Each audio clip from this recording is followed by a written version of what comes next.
تازہ ترین ویڈیوز کے لیے چینل کو سبسکرائب کر کے بیل آئیکن اور آل نوٹیفیکیشن پر کلک کریں تاکہ آپ کو ملے ہر اپڈیٹ سب سے پہلے۔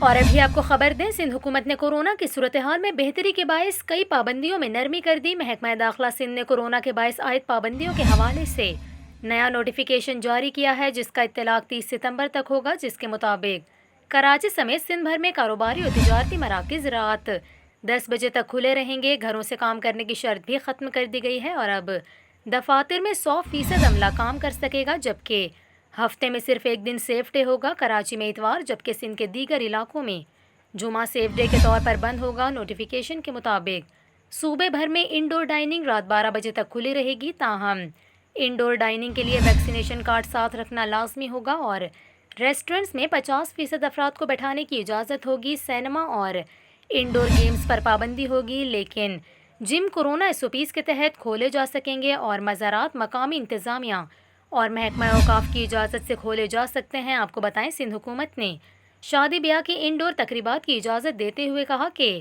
انڈور تقریبات میں 200 مہمانوں کی اجازت ہوگی، جبکہ اوپن ایریا میں شادی بیاہ کی تقریبات میں 400 مہمانوں کی اجازت ہوگی۔